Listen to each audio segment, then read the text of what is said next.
Capítulo 4. El eterno hogar de los muertos. Y sus discípulos le preguntaron diciendo, ¿qué significa esta parábola? Y él dijo, a vosotros os es dado conocer los misterios del reino de Dios. Lucas 8, 9 y 10. En los próximos 4 capítulos nos apartaremos de la alegoría y centraremos nuestra atención en las verdades específicas reveladas en las sentencias de independiente, engañado, corazón flojo y doble vida. Luego completaremos la alegoría, refiriéndonos a egoísta y caridad. Y el resto del libro se centrará en las verdades reveladas por sus vidas. La mejor parte del libro se centrará en las recompensas eternas de quienes siguen a Jesucristo. Verdad fundamental. En nuestra alegoría, Jalín representa a Jesucristo y el Rey Padre es Dios Padre Todopoderoso. Dagon es Satanás. La vida en Endel representa la vida de un ser humano en esta tierra y Afabel es reflejo de la ciudad celestial de Dios. La olvidada tierra de Solo representa el lago de fuego, donde toda persona sin la gracia salvadora de Jesucristo pasará la eternidad. Las personas que presentamos en el capítulo anterior representan los diversos escenarios de quienes serán condenados para siempre. La palabra de Dios lo dice con toda claridad. Sí, ha leído bien, condenados para siempre. Al prepararme para escribir este mensaje, no estaba muy seguro de cómo llevar al lector al lugar donde pudiera relacionarse con lo que las escrituras mencionan como juicio eterno. Lea lo siguiente con atención. Por eso, dejando a un lado las enseñanzas elementales acerca de Cristo, avancemos hacia la madurez. No volvamos a poner los fundamentos tales como y el juicio eterno. Hebreos 6, 1 y 2. ¿Cómo puede ver omitir las otras 5 doctrinas fundamentales, entre las que están el arrepentimiento de las obras muertas y la fe en Dios, para poder poner énfasis en que el juicio eterno y el castigo son enseñanzas elementales de Cristo? Un diccionario define elemental como fundamental, primordial. Es la parte esencial que necesitamos tener desde el inicio mismo y sobre la cual hemos de edificar. Es el cimiento para entenderlo. Piense en nuestro sistema educativo. Es el cimiento. Para entenderlo, piense en el sistema educativo. En la escuela elemental o primaria obtenemos las herramientas necesarias para poder construir luego nuestros conocimientos, la lectura, escritura y aritmética. Si nos faltan como cimiento, jamás podremos aumentar nuestros conocimientos a lo largo de la vida. Lo mismo vale para los creyentes. Si no tenemos el juicio eterno firmemente establecido en nuestro entendimiento, no seremos capaces de edificar una vida en Cristo como se debe. Sería como intentar avanzar en nuestra educación sin saber leer. Sin embargo, después de casi 20 años de viajar por el mundo, he descubierto que muchos, y esto incluye a devotos seguidores de Jesucristo, no conocen siquiera el tema. Vea que el escritor dice las enseñanzas elementales acerca de Cristo. Todas esas son cuestiones de las que ustedes deberían haberse dado cuenta hace mucho, mucho tiempo. Esto no significa que estemos al tanto de estas cuestiones, sino que deben ser entera o completamente conocidas. Las palabras hace mucho, mucho tiempo solo enfatizan que son fundamentos de nuestra fe básica, así como la lectura y escritura lo son de nuestra instrucción. Veremos enseguida por qué el juicio eterno es una doctrina elemental que debemos conocer para poder edificar una vida cristiana saludable. Téngalo en mente mientras sigue leyendo, porque si no entiende esto podría resultarle demasiado difícil comprender lo que vamos a presentar aquí, y entonces posiblemente se pregunte ¿de qué está hablando? El infierno, ¿metafórico o real? Antes de comenzar a escribir debí dedicarle tiempo a un interrogante. ¿Cómo le habla a una generación que vive el presente, la realidad de las decisiones eternas que pronto tomará sobre nuestras vidas el juez del universo? Después de meditarlo y pensar durante unos días, mientras oraba por esto surgió una idea. Jesús, para comunicar las verdades espirituales a las mentes de los seres humanos, utilizaba parábolas. De allí, la idea de la alegoría de Afabel. Al escribir esta historia y llegar al juicio de estas personas y su eterno castigo en la tierra de Solo, mi cuerpo temblaba. De hecho, escribí la última parte del capítulo anterior durante un vuelo de regreso a casa un domingo por la noche. Ese día había predicado 3 veces. Mis asistentes estaban profundamente dormidos, pero yo no podía dejar de escribir. Al llegar a casa después de medianoche no podía dormir, temiendo por todos lo que un día finalmente se encontrarán en una situación mucho peor llamada el lago de fuego, y según Jesús, serán mayoría. Entrad por la puerta estrecha, porque ancha es la puerta y espacioso el camino que lleva a la perdición, y muchos son los que entran por ella, porque estrecha es la puerta y angosto el camino que lleva a la vida, y pocos son los que la hallan. Mateo 7, 13, 14. Ya en la cama reflexioné sobre una ocasión pasada en que me pidieron que predicara el Evangelio en una prisión de máxima seguridad para hombres en Sudáfrica. Recuerdo haber entrado en el horrendo lugar, los olores, las repugnantes condiciones de vida, las celdas con 20 o 30 hombres hacinados, con literas apiladas, condones colgados en las paredes, para mencionar solo unos pocos de los horrores que presencié. Había estado ministrando en varias prisiones de Norteamérica, pero en mi vida había visto condiciones tan tremendas. Nuestras prisiones parecían clubes de campo en comparación con esto. No podía imaginarme viviendo siquiera una semana en ese lugar vil, y ni hablar de una sentencia de 40 o 50 años. La mayoría de los presos lo estaban de por vida. Se podía ver la total desolación en los rostros de quienes no creían en Jesús. Casi podía oír sus pensamientos: al menos un día saldré de aquí, cuando muera, pero por otro lado les aterraba la realidad desconocida de la muerte. Era realmente un enigma terrible. Su estado era de total desesperanza. Si uno había vivido en libertad, lo cual era el caso de todos ellos, y enfrentaba la realidad de tener que vivir en este lugar durante el resto de su vida, el tormento era insoportable. Mientras estaba allí, pensé que por horrible que fuera, en comparación con el infierno, es bellísimo. Al menos estos presos tenían compañeros, y la luz del sol se filtraba a través de unas pocas ventanas con rejas. En el infierno no habrá ni compañeros ni luz, con la excepción del fuego que jamás se apaga. En el lago de fuego no hay alivio alguno, nunca jamás. Las almas estarán en perpetua angustia. En el infierno, la gente no puede pensar: al menos un día saldré de este lugar, porque su castigo es eterno. Debido a que esta es una de sus enseñanzas fundamentales, Jesús mencionaba el infierno con frecuencia, mucho más de lo que hoy se oye desde los púlpitos. No consideraba una falta de compasión esta descripción, el tormento involucrado, así como el hecho de que sería para siempre. Él lo veía como esencial en su misión por llegar a nosotros como el buen pastor. Sus enseñanzas sobre el infierno, por lo tanto, estaban motivadas por el amor, porque todo lo que Jesús hizo y enseñó venía de un corazón compasivo. Entonces mi pregunta es hoy: ¿estamos sirviendo de la mejor manera a la gente al no mencionarlo desde nuestros púlpitos? ¿Es esto verdadero amor? Hay diversos nombres para el infierno en las Escrituras: el Seol, solo en el Antiguo Testamento. El Hades y el sepulcro son unos pocos entre los que se usan para hablar de las cámaras intermedias de la muerte. Gehenna, infierno de fuego o lago de fuego son los nombres que se dan al infierno eterno. Hablaremos de la diferencia entre lo intermedio y lo eterno un poco más adelante. Las escrituras nos dicen que el infierno es un lugar real, no metafórico como nuestra sociedad busca enseñarnos.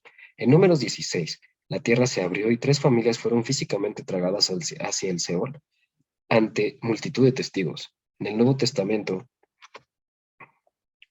se nos habla del anticristo y su falso profeta. Estos dos fueron lanzados vivos dentro de un lago de fuego que arde con azufre en Apocalipsis 19:20. No murieron sus cuerpos, yendo sus almas a ese lugar. Fueron sus cuerpos y sus almas los que se echaron en el lago de fuego. Lázaro y el hombre rico. En el Evangelio de Lucas, Jesús relata un incidente real en el que presenta a un hombre rico que vivía solo para sí mismo, sin prestar atención a un mendigo que todos los días estaba delante de su casa. Sabemos que no es una parábola porque Jesús inicia la historia diciendo: había un hombre rico. En segundo lugar, utiliza el nombre de Abraham y también da un nombre específico al mendigo, Lázaro. No era costumbre de Jesús dar nombres o mencionar personas reales en sus parábolas. Después de que ambos murieran, Lázaro fue llevado por los ángeles al seno de Abraham, que para los santos del Antiguo Testamento era la presencia de Dios en el cielo. El hombre rico murió y se encontró en el Hades. Leemos: y en el Hades alzó sus ojos, estando en tormentos, y vio de lejos a Abraham y a Lázaro en su seno. Entonces él, dando voces, dijo: Padre Abraham, ten misericordia de mí, y envía a Lázaro para que moje la punta de su dedo en agua y refresque mi lengua, porque estoy atormentado en esta llama. Lucas 16, 23, 24.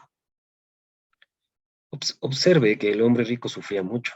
Algunas traducciones utilizan los términos agonía, angustia y dolor, es decir, que el sufrimiento era realmente grande.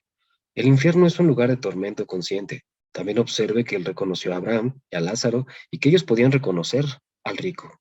En el infierno las personas son tan seres humanos como aquí y conservan su capacidad de razonamiento, emociones, voluntad, así como sus facciones físicas y sentidos. Este hombre podía oír, ver y sentir dolor. También tienen algún tipo de carne porque podemos ver que el hombre rico tenía la sensación de calor y quería que le refrescaran la lengua.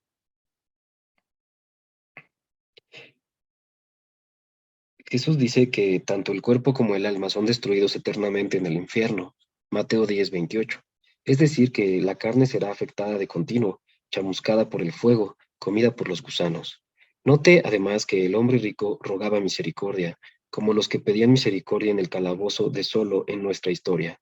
El infierno es un lugar del que no se escapa jamás.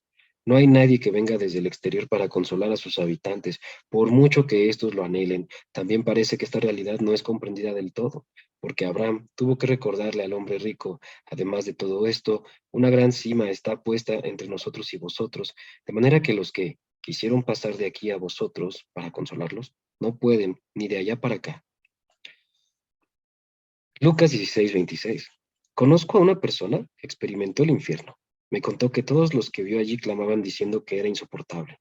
Esto es exactamente lo que oímos gritar al hombre rico en el versículo arriba citado. Sigamos leyendo. Pero Abraham le dijo,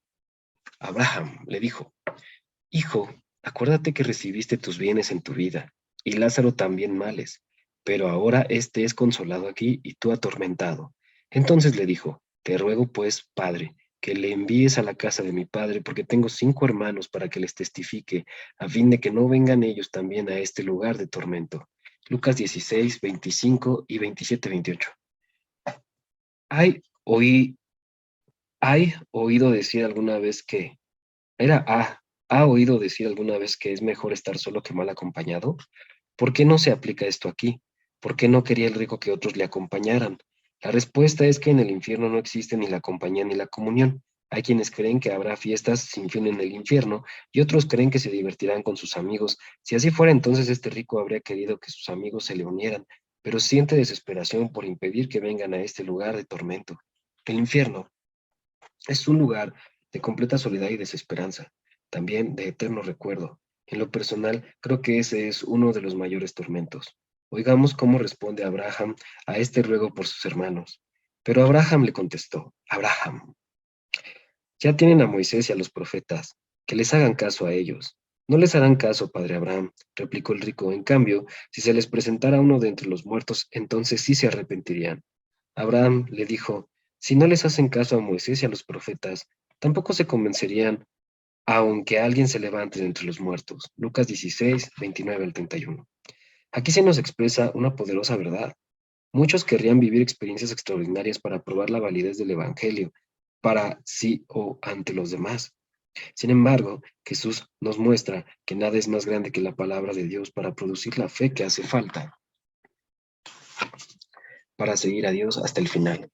No me malinterprete. La mayoría quedaría impactada y cambiaría por un corto tiempo, pero no permanecerían permanente convencidos en sus corazones por experiencias.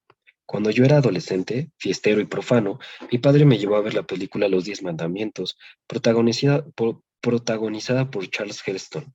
Recuerdo de manera vivida cómo fijé la mirada en la enorme pantalla cuando la tierra se abrió para tragar a la gente hacia el infierno. El impacto en mí fue tremendo. Salí del cine y mi vida había cambiado. Me erguí y caminé de manera distinta durante casi una semana, pero a los pocos días volví a ser igual que antes. ¿Por qué? Porque no había oído la palabra de Dios.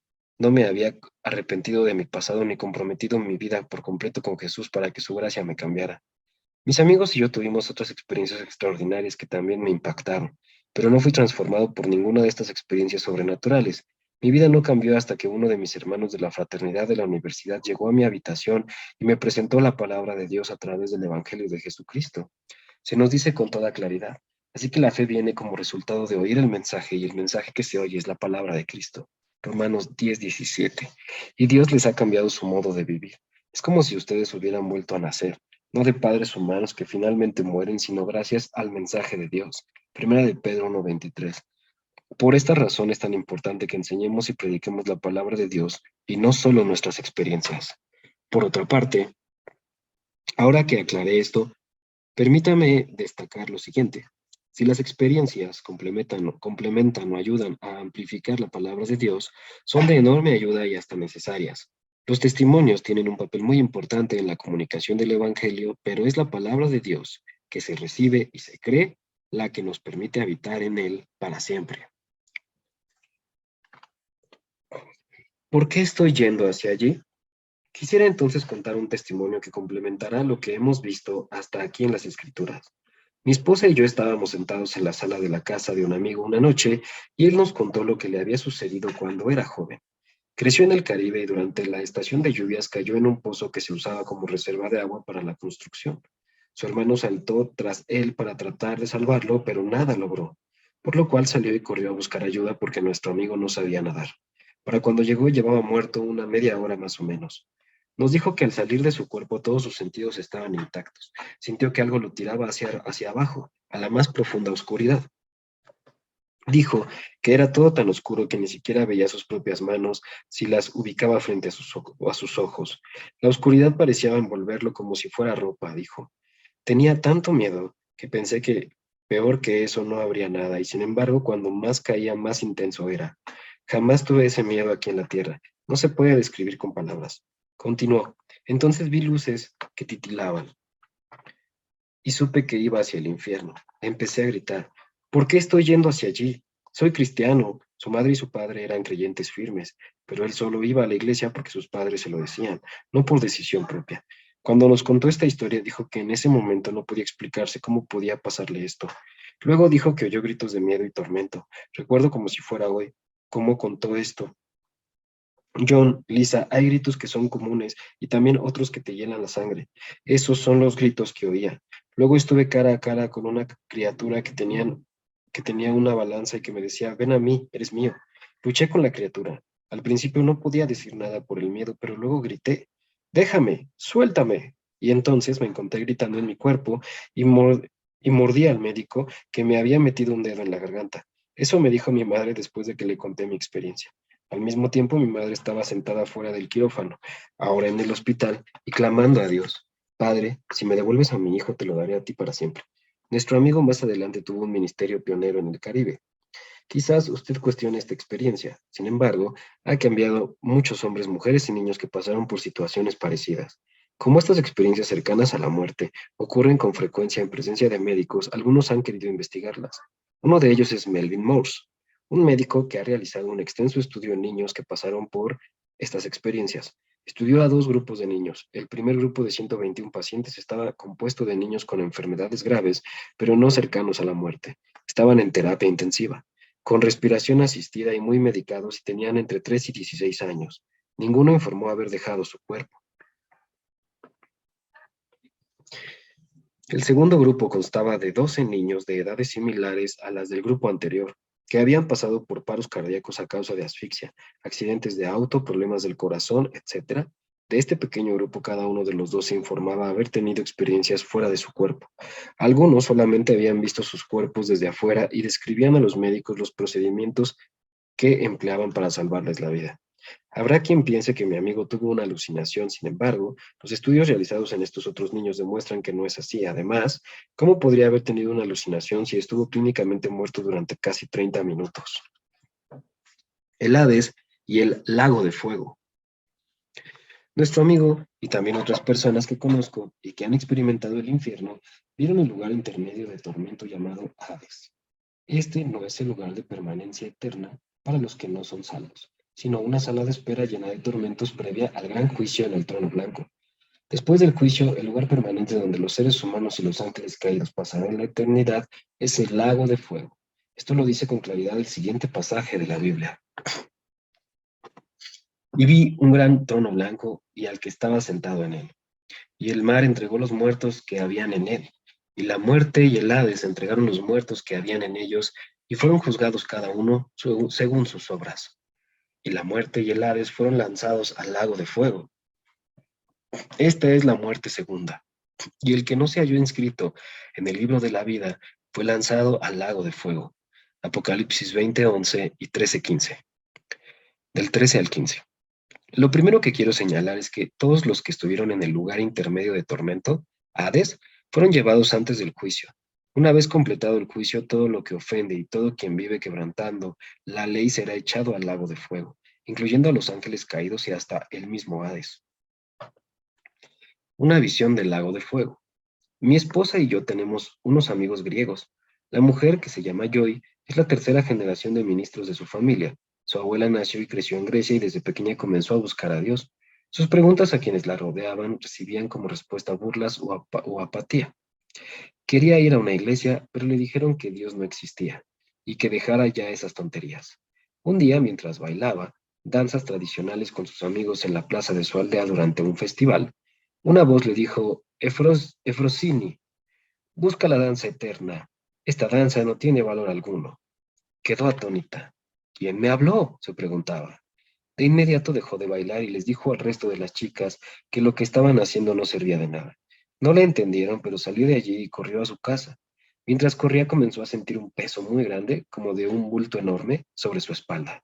Entró corriendo a la casa y fue a su dormitorio, donde cayó de rodillas y comenzó a llorar. Quería hablarle a esa voz, quién le hablaba y qué palabras le decía, qué intentaba comunicarle. Fueron preguntas que atormentaron su mente, y aunque no por mucho tiempo. Apenas tocó el piso, sintió que la envolvía algo como fuego. Cayó hacia atrás y tuvo una visión. En la visión vio a un ser angélico vestido de blanco que se le acercaba. La alzó y la transportó a un lugar donde la luz era tenue. Luego la dejó. Cuando pudo fijar la mirada, vio con asombro que se hallaba frente a la escena de Gólgota. El Señor estaba en la cruz y sus heridas sangraban. Vio la agonía en su rostro mientras él era atormentado. Al mismo tiempo oyó gritos a la distancia. Se volvió a ver de dónde provenían y vio un gran abismo entre la cruz y el lugar que había del otro lado, donde enormes olas de fuego surgían de la tierra. Era un océano de fuego. Podía oír los gritos de lo que parecía ser una multitud de personas que maldecían a Dios. En ese momento sintió que una fuerza le empujaba la cabeza hacia una abertura enorme en la tierra, y la voz que había oído con anterioridad le dijo: aquí es donde perteneces. Sintió terror.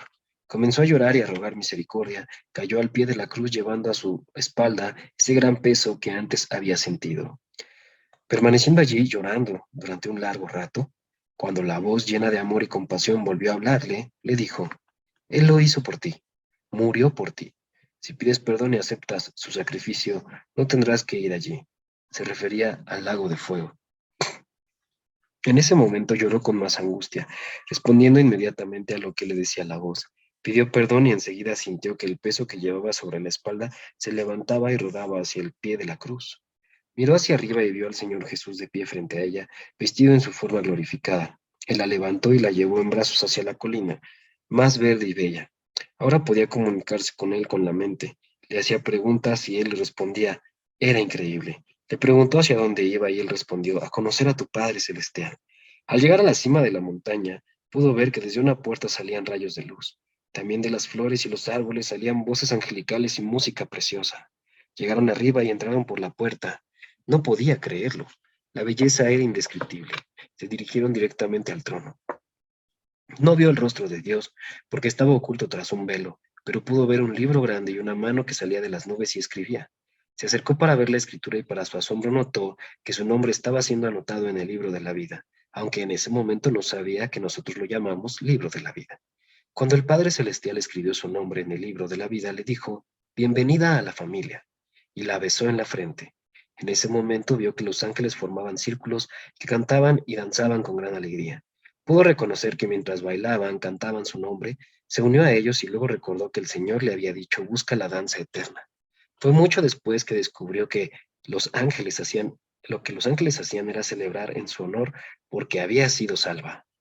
Después de un rato el Señor le habló y dijo que era hora de que regresara a la tierra porque él tenía planeada una gran tarea para ella. Tendría que pasar por pruebas muy grandes para gloria de su nombre, pero él estaría con ella y cuando todo eso estuviera cumplido podría volver a estar con él para siempre.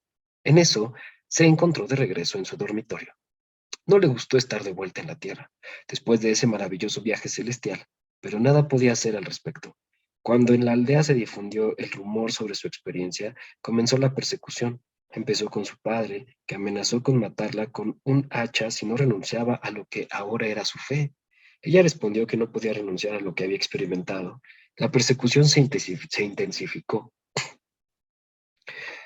hasta que una noche su hermana vino para advertirle que algunos tenían pensado venir a la mañana siguiente y llevarla a la plaza de la aldea donde estaba la iglesia griega ortodoxa. Sacarían a la plaza el icono de María y si ella no se inclinaba para adorarlo y besarlo, la rociarían con gasolina y le prenderían fuego. No podía creer que pudieran llegar tan lejos, pero parece que estaban decididos a hacerlo porque esa misma noche un ángel del Señor, wow, se apareció ante la joven Efrosini y la despertó con un suave toque en el hombro. Ya despierta, oyó que el ángel le decía que se vistiera y fuera a la puerta delantera. Obedeciendo y al llegar a la entrada sintió que alguien la alzaba en el aire. Fue transportada físicamente desde su hogar a un lugar seguro en otra aldea distante varios kilómetros. ¡Wow! Tormento inimaginable.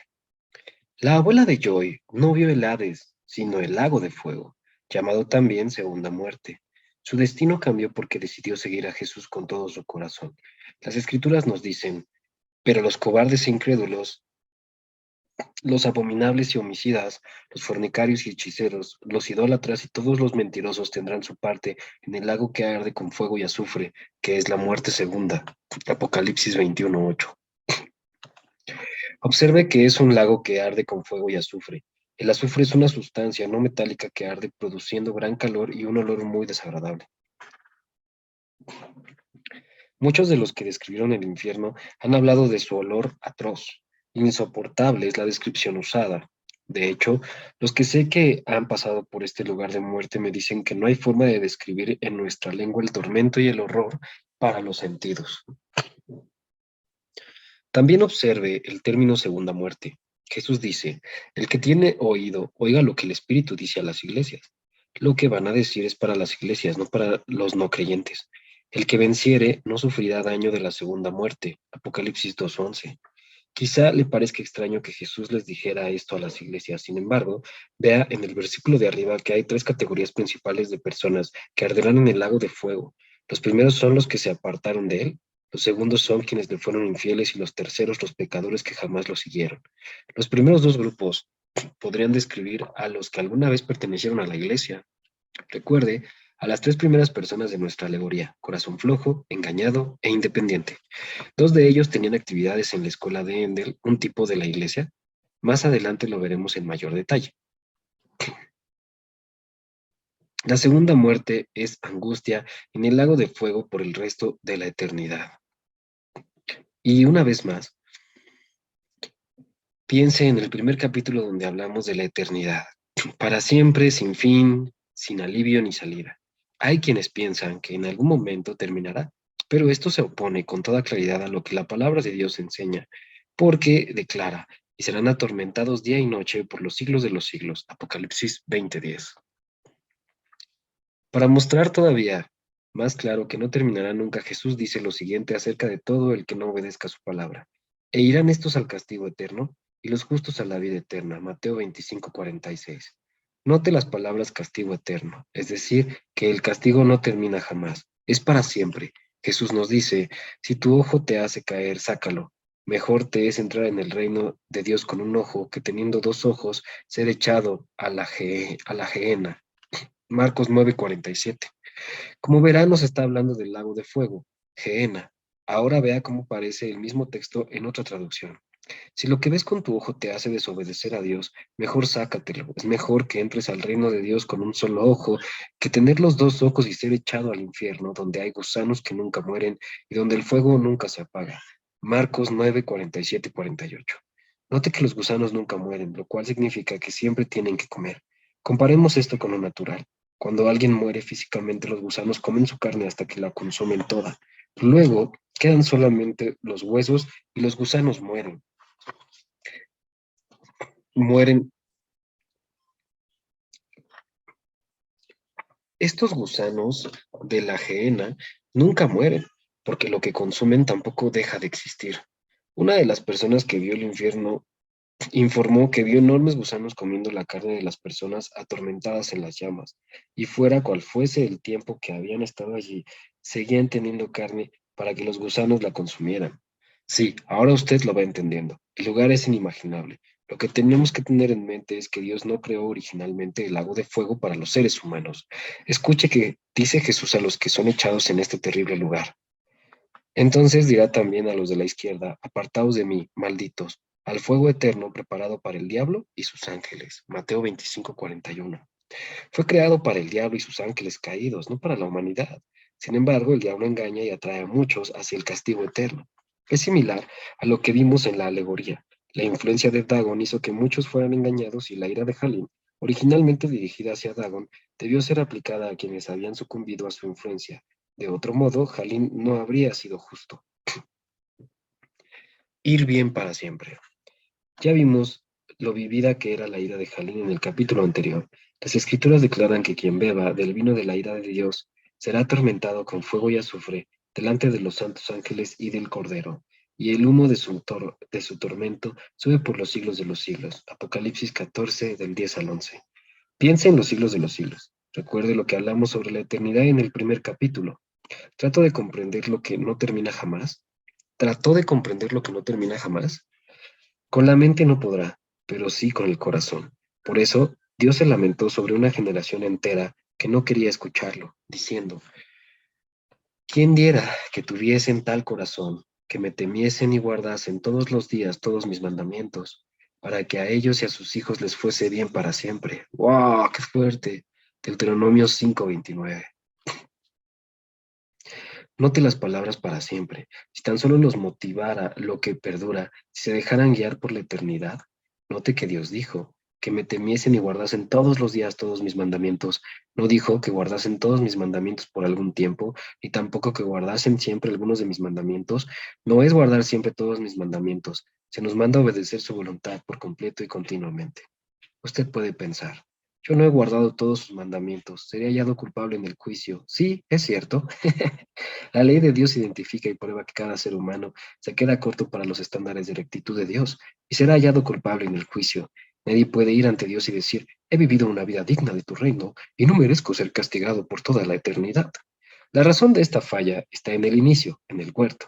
El ser humano decidió desobedecer a Dios y al hacerlo, tomó para sí la naturaleza del pecado. Con esta traición se hizo esclavo de Satanás, constreñido a su dominio, constreñido a su dominio, y de ninguna manera puede redimirse ni salvarse a sí mismo. Esta naturaleza caída pasaría de generación en generación a todo descendiente de Adán, es decir, a toda la humanidad, porque nacemos con la naturaleza de nuestros padres.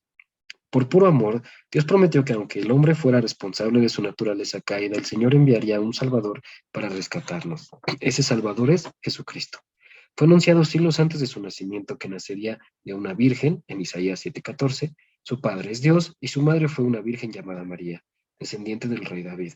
Esto tenía que ser así porque si ambos padres hubieran sido humanos, Jesús habría estado destinado a tener la naturaleza de Adán, un esclavo del pecado, y no podría haber vivido una vida perfecta y en consecuencia no podría habernos redimido. Sin embargo, tenía que nacer de una mujer porque fue el ser humano quien cayó y tenía que ser también el ser humano quien pagara el precio de la traición. Así que Jesús era 100% Dios y 100% hombre. Cuando Jesús fue a la cruz, llevó todos nuestros pecados cargándolos sobre sí y derramó su sangre hasta la muerte, pagando el precio del pecado. Sin embargo, porque vivió una vida perfecta de rectitud y justicia, el Padre lo resucitó de entre los muertos y lo sentó a su diestra. El rey David, que también era profeta y ancestro de Jesús, previó y escribió unos 1000 años antes lo que sucedería después de la crucifixión de Jesús. Pedro lo cita el día de Pentecostés al declarar, pero siendo profeta, el rey David, y sabiendo que con juramento Dios le había jurado que de su descendencia en cuanto a la carne levantaría al Cristo para que se sentase en su trono, viéndolo antes, habló de la resurrección de Cristo, que su alma no fue dejada en el Hades, ni su carne vio corrupción. A este Jesús resucitó Dios, de lo cual todos nosotros somos testigos. Hechos 2, del 30 al 32. Jesús fue resucitado de entre los muertos para liberarnos. Observe que no fue dejado en el Hades, lo cual automáticamente nos dice que sí estuvo allí, cuando, en algún momento entre la cruz y la resurrección, Jesús sintió el sabor de la muerte o el infierno, por todos para que no tuviéramos que recibir nuestro eterno y justo castigo. Ahora, cuando renunciamos a vivir centrados en nosotros mismos y nos entregamos por completo a su señorío, lo que Él hizo por nosotros, derramando su sangre y gustando la muerte, se convierte en el pago del rescate que paga por nosotros y por nuestra justificación ante Dios. Ahora somos hechos justos permaneciendo en su justicia y podemos presentarnos confiadamente ante su tribunal. Alabado sea Dios por siempre. Por esta causa se nos dice incondicionalmente, Pues por la bondad de Dios han recibido ustedes la salvación por medio de la fe. No es esto algo que ustedes mismos hayan conseguido, sino que es un don de Dios. No es el resultado de las propias acciones, de modo que nadie puede gloriarse de nada. Efesios 2, del 8 al 9.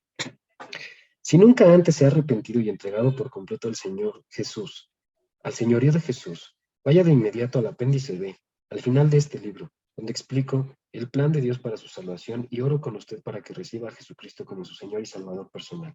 La mayoría de los creyentes conocen bastante bien lo que acabo de escribir en estas últimas páginas. Sin embargo, lo que voy a presentar en los próximos capítulos, he descubierto que muchos no lo entienden del todo. De hecho, habrá muchos cristianos profesos que se impactarán ante las simples verdades reveladas en las Escrituras, que veremos en las páginas que siguen.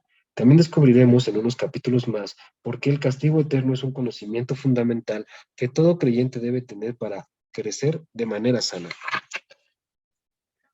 Ahora aquí vamos a hacer nosotros una pausa para ir al apéndice B y entregarle nuestra vida al Señor Jesús. Apéndice B. La salvación está disponible para todos. Hay dos estándares de vida, uno establecido por la sociedad y otro por Dios. Nuestra cultura puede considerarnos buenos de acuerdo con sus parámetros, pero ¿qué piensa Dios? Las escrituras nos dicen que ningún ser humano llega a alcanzar los niveles de justicia y rectitud de Dios. Como dicen las escrituras, no hay justo ni aún uno. Romanos 3:10. Y también,